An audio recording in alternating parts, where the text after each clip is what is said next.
Hello and welcome to Hot Seat, an exciting collaboration between Sky News and First News, the UK's national newspaper for young people. This time we've taken the show on the road to the Science Museum, appropriately enough because we've got an actual astronaut here. But Charles Bolden isn't just any Major Tom, Dick or Harry. President Obama asked him to head up NASA. He's in charge of America's entire space program. This is who's going to be asking the questions, the Hot Seat panel. They've been drawn from First News readers and schools across the country. Now, before they get stuck in, Mr. Bolden, I'm going to ask you to introduce yourself. Thank you for coming here.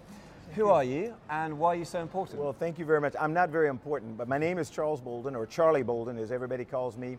I am what's called the NASA Administrator, or the Administrator of the National Aeronautics and Space Administration, headquartered in Washington, D.C., and it's an organization of about 18,000 people around the world. And in America, we have 9 NASA field centers that do all of our work. Right, so let's get the Inquisition on. Omid, you've got a question. What were you in charge of during the 4 missions into space? Oh, when I flew my 4 space shuttle missions, and I'm a space shuttle astronaut. So, you know, I tell kids there are 2 generations of astronauts today. There are those who flew nothing but the space shuttle like me, a long mission, like my longest mission was 9 days. Today, astronauts live and work in space for 6 months at a time. So I flew as a pilot. On my first 2 missions, I was the co-pilot. The title was pilot, but I was the co-pilot. And then my last 2 missions, I was the mission commander, which meant I was responsible for the safety of the crew, for getting the crew trained, and then the fun part was actually landing the shuttle when we came back to Earth. I mean, that's you there on the screen. What's happening here? That's me on the screen, and one of my, if I could see the patch, that's probably the Hubble Space Telescope mission. And if so, on that mission, I was actually, oh no, that's my last flight.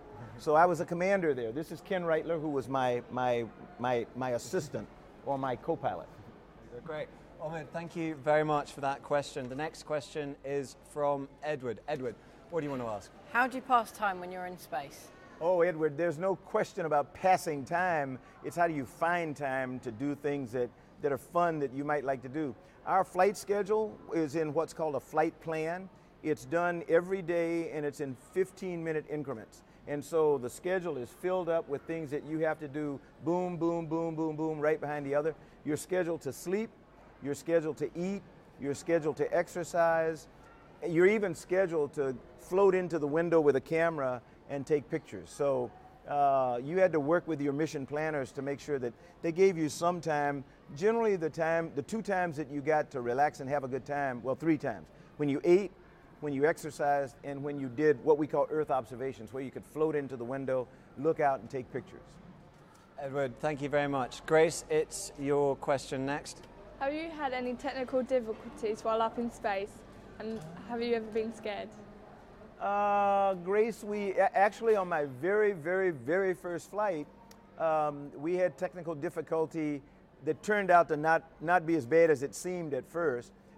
Immediately on liftoff, you know, you lay on your back in a spacecraft, whether it's the space shuttle or Soyuz or soon an Orion that we're going to be flying to go to Mars. You're on your back for about 2 to 3 hours while the ground team processes the vehicle, make sure everything's okay. And on my very first flight aboard the Space Shuttle Columbia, when we finally got through the countdown and lifted off, we were surprised for one thing because we had been in the vehicle 4 previous times and had not gone. We had canceled for one reason or another, mechanical problems, weather, or whatever. As soon as we lifted off, within seconds, we heard the bump, bump, bump, an alarm went off. And I looked down at my console and it said we had a leak of helium from one of our 3 main engines. That's really, really, really a bad day because helium provides pressure for all the seals and everything that keeps the main engine together. If you actually have a helium failure and all of it leaks out, the engine's going to blow up and you're not going to live. So we knew that. I have an emergency procedure that I had trained on, you know, so I was very comfortable with it. And I told the ground and my crew that I was going to start working the emergency procedure. We got about halfway through and we looked at our display and we saw something really funny that said we were making helium. That's impossible. And so we called the ground again and said, we think we have a data problem. It's not a problem with the engine at all. We just think we're getting bad data, so we're going to undo all the corrective action we did and just go back to normal ops. And we did, and turned out after the flight, when they evaluated everything, we'd had just a little piece of debris that got on one of the little, computer components, and it had given us the bad indication temporarily. I mean, that sounds scary, but you also flew combat missions I did. in Vietnam. I did. How did those two types of fear compare? I think I never felt fear flying in space like you did on a combat mission when people were shooting at you. It's a little different. Yeah, you don't get Martians shooting you. You don't have any space. Martians shooting at you or anything else. So. Thanks very much for that question. Next question, Clara at the end there. What would you like to ask? What's NASA's most significant project and why? Oh, what's NASA's most significant project today? I have to divide it into the major mission areas that we have. If you're talking about aeronautics, the one that's most challenging to us right now is trying to help America's Federal Aviation Administration, the FAA, the regulating body in the United States, put the right systems on board autonomous vehicles, drones, so that we can integrate them into our national air transportation system, so that people like Google and Amazon and other people can fly unmanned aerial systems into our airspace like normal airplanes. That's NASA's big challenge there. When you talk about science, no question, it's getting the James Webb Space Telescope ready for its launch in 2018. James Webb is a massive telescope that's going to launch on a European spacecraft, on a European launch vehicle out of Kourou in South America, and it's going to be like 1.6 million kilometers away from Earth. And it's going to study planets and other solar systems. It's actually going to help us to look into the atmosphere of some of the new planets that we've been discovering that look like Earth, to see if maybe there are signs of life there and other kinds of things.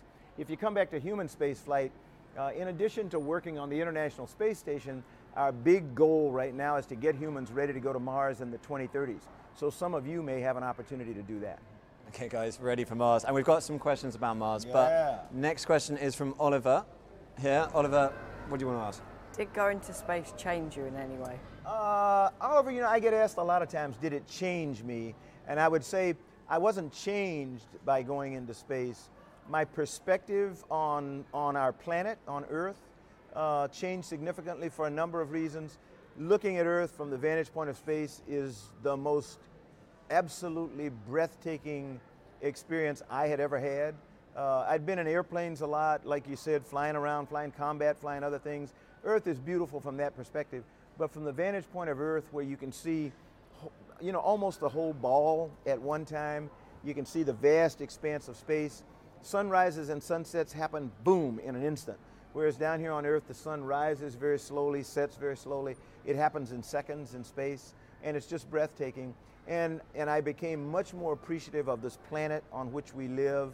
I became much more aware of the fact that as human beings, we don't get along the way that we should because of whether they're racial differences or national differences or sometimes very trivial differences. And I came back intensely interested in trying to make the world a better place, a more peaceful place. Great. Oliver, thank you for that question. So next up is Carmen. Do you believe in aliens, and can you tell us about Area 51? Yeah, Carmen, there is an Area 51. It is not what many people think that I know of. I've been to the place that's called that, but it's a normal research and development place. I never saw any aliens or alien spacecraft or anything when I was there. I think because of the secrecy of the aeronautics research that goes on there, it's ripe for people to talk about aliens being there. In terms of, I don't use the term alien, I use other life. I do believe that we will someday find other forms of life or a form of life if not in our solar system, in some of the other solar systems, some of the other billions of solar systems in the universe. Now we know things that 10 years ago we didn't know. 10 years ago we hadn't identified the more than 2,000 planets that are orbiting other suns and other galaxies. Today we know that there are literally thousands, if not millions, of other planets, many of which may be very similar to our own Earth, And so some of us, many of us believe that what we're going to find one of these days is evidence that there is life elsewhere in the universe. So no aliens in Area 51, but of course you would say that. You would say that. Yeah. Carmen, thanks for that question. Next up is Shania. Shania. How soon do you think you'll get the first man or woman on Mars? Oh, we have orbiters and landers on Mars now, and we've had them there for 40 years. The United States has, almost from the very beginning of the human spaceflight program, the United States, and now working with our international partners, we're focused on sending what we call precursors to Mars and to other planets in the solar system to learn as much about them for two reasons. One is to help us understand that planet as a place that we may one day want to send humans. And we know we want humans to go to Mars, so we're trying to learn as much about it as we can.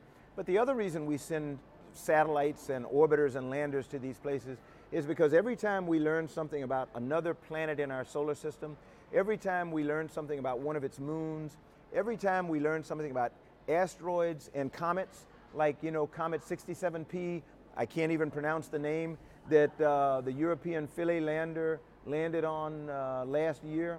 Every time we learn things about those bodies in the universe, we learn more about our own Earth, and that's what's really, really, really important. Well, what's the date, though? Oh, when are we going to put humans there? My guess is what our goal is to have humans on Mars in the 2030s. So that means the first humans will go to Mars hopefully in the early 2030s. They won't land. They'll go and they'll probably do an orbital mission like the first time we went to the moon. We may put some orbiting one of the moons of Mars. And we may even decide on a second or subsequent mission that we're ready to land somebody on one of Mars's moons and let them do some telerobotic operations, because we've got to get the Martian surface ready for human habitation. We're not going to send astronauts down to the surface of Mars to build the habitats, for example, the houses where astronauts are going to live. We're probably going to use robots, and you're going to help develop some of those. So we'll either be in Mars orbit, we'll be back here on Earth, or we may be on a moon of Mars doing all the telerobotic operations, running the robots that are building the habitats, probably burrowed into the Martian surface, so we get protection from the Martian soil from the radiation environment out there. Just to pick up on that idea that we'll be doing it from a distance, what do you make of the notion that we could send a one-way mission to Mars, the Mars One idea? What do you make of that? I'm not a fan of a one-way mission to Mars, and the biggest reason I'm not is because today we don't know enough to be able to sustain life on Mars. Our technical capability is not as good as we want it to be now. Because we're Americans, we could be much more demanding. We need better life support systems. We need a toilet that's not going to break on the way there, and then when we get on the Martian surface, it's going to work over and over and over. We need water recycling equipment just like you have here in London, so that when we need water, we can take urine, we can take perspiration, we can take any liquid, put it into the water recycling apparatus and get fresh drinking water out. We've got to learn how to grow plants, vegetables. We've got to learn how to use microbes. When you talked about aliens, Carmen, I really think that the microbes that we discover on these other planets, we are going to learn how to use those microbes to make food. Whether it's stuff like steak or vegetables, it'll make concrete. There are all kinds of things that we now know we're seeing in laboratories that we can do. We know so much more today than we knew 10 years ago. So 2030s, to answer your question. I didn't realize it was toilets keeping us from the red planet, but there we go. Toilets are a big deal. Our next question is from Rosie at the end there. Rosie. It looks like you are good at everything, so what are you rubbish at? What am I... What are you bad at? Oh, what am I bad at? Oh, Rosie, I am so bad at so many things. I do not speak foreign languages. I knew a little German once. I studied Latin in school and I knew a little Latin, but I've forgotten all my foreign languages. I'm horrible at it. That's not good for a person who's the administrator, the head of the National Aeronautics and Space Administration that has more than 700 partnerships with more than 120 nations. It would be so impressive if I could walk into Paris and address my counterpart in French, or go to Africa and address my counterpart in in one of the African nations in Swahili or whatever the language of that country happened to be, and I don't do that very well. I love athletics. I'm not a very good athlete. I love music. I don't sing very well, but I love to try all the time. And I'm a mediocre kind of a student, but I study all the time and I try to learn. So there's a lot that I'm rubbish at, but I would say to all of you, just because you're rubbish at something doesn't mean you shouldn't try to do that, and that you should never tell yourself that you can't do something. Say, okay, I know I'm rubbish at this, but I'm going to keep working at it until I become the best in the world. Even the things that I'm rubbish at, I try all the time. I'm a lousy golfer, but I play golf as much as I can because one of these days I may learn how to hit the ball. Yeah. Very optimistic. We won't ask you for a rendition of a tune at this point. So that was the first round. We're going to come back now to Omid. Omid, your second question. Is NASA doing anything to reduce the impact of aviation pollution on the environment? Oh, NASA is doing an incredible amount. For example, we're working with the Federal Aviation Administration, not only in the United States. We ran a test at the Armstrong Flight Research Center out in California last year. We had representatives from France, from Canada. I think there were some airplanes from the UK, and we used American airplanes. We had a big DC-8 that we could load 4 different kinds of fuels on, and we were testing biofuels, fuels that are made not from carbon products. And then we had a Canadian airplane, a French airplane, American airplanes that came in and flew formation behind the exhaust on that airplane as we changed the fuels. They had very sophisticated sensors looking at the levels of pollution coming out of the engine as we changed to different fuels. We're looking at noise pollution. We had a project that's called Low Boom, where we're trying to enable the Federal Aviation Administration to set standards that will allow us to fly supersonic over the ground. It's illegal right now in the United States, but we think you can design an airfoil, an airplane, such that when you boom, when you get a sonic boom, it doesn't go down and break windows, it kind of goes up into the atmosphere.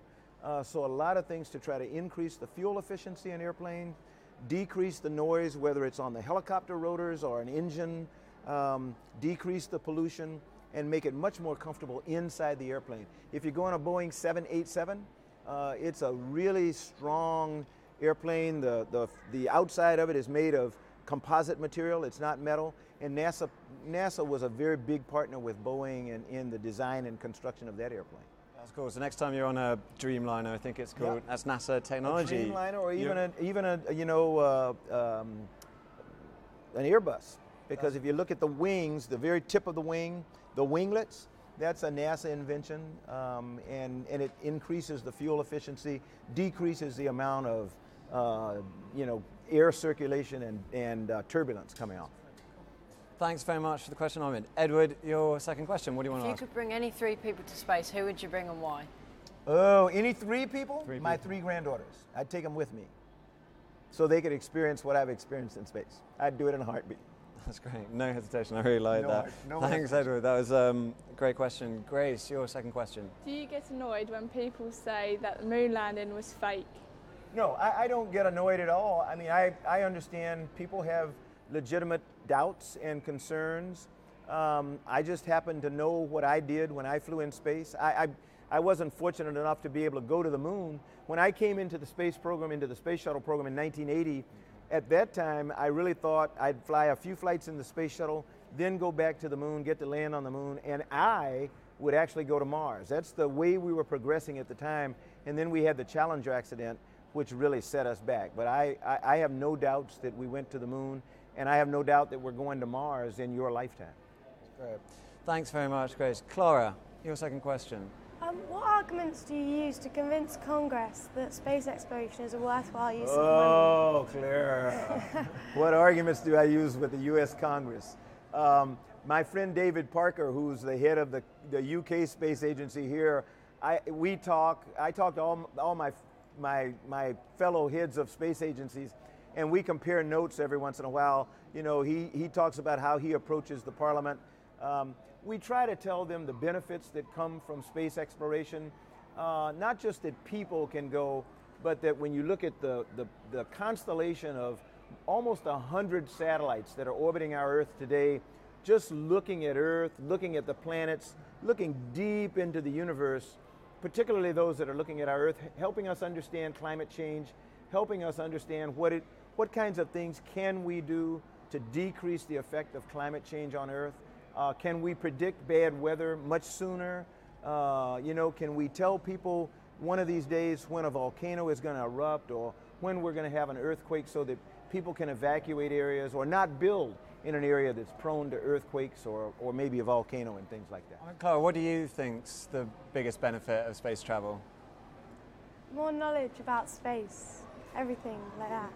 And you're absolutely right. As I said before, why do we study other planets and asteroids and comets? Because every time we learn something that we didn't know about that particular part of our solar system or of our universe, we learn more about our own Earth. Because in the beginning, we believe, whether you believe in the Big Bang or what, we believe that all of this started, from some common source.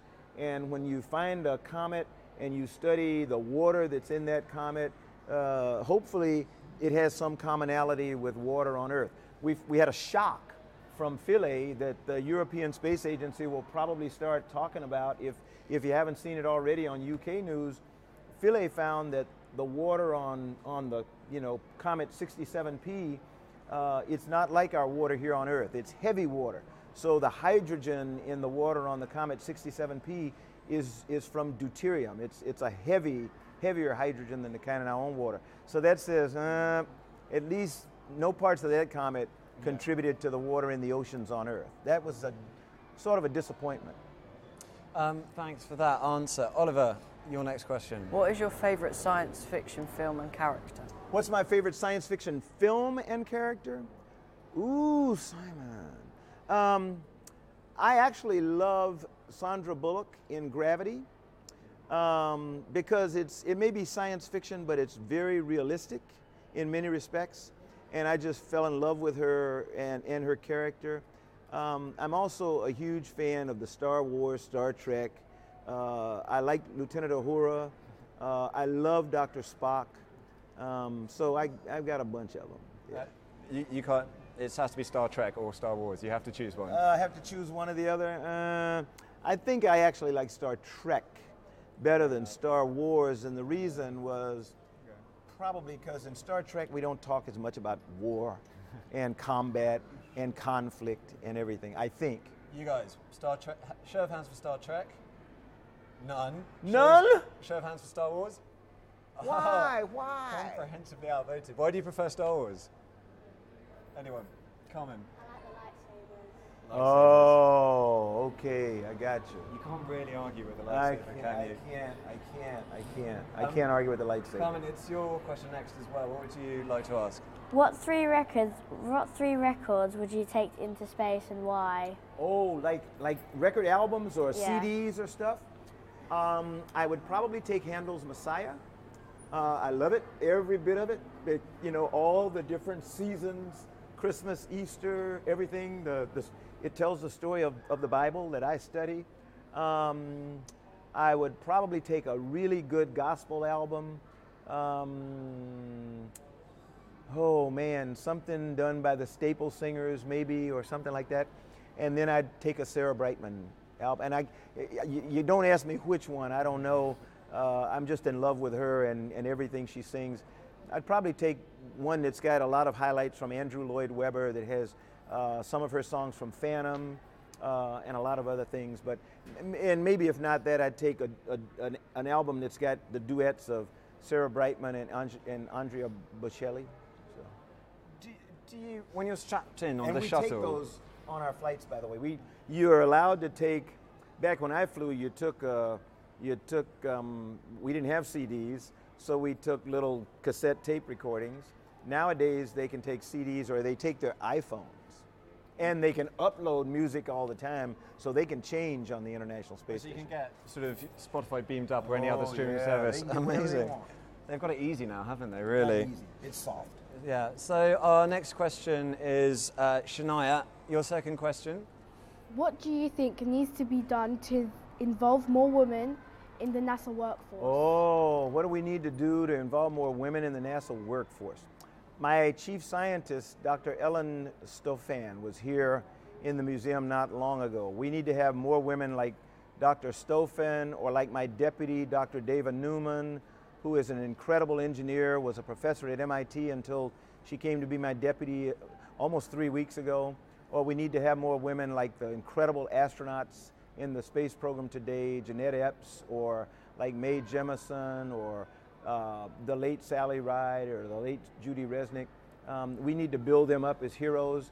Not a woman, but here in the UK, you all need to know who Tim Peake is, because Tim Peake is a real-life, no-stuff, modern-day, contemporary astronaut who's going to go and live and work on the International Space Station by the end of this year. And so you'll have your own UK astronaut as a role model and an example. And hopefully Tim will come back and inspire you to want to be an astronaut, or some of the other young ladies.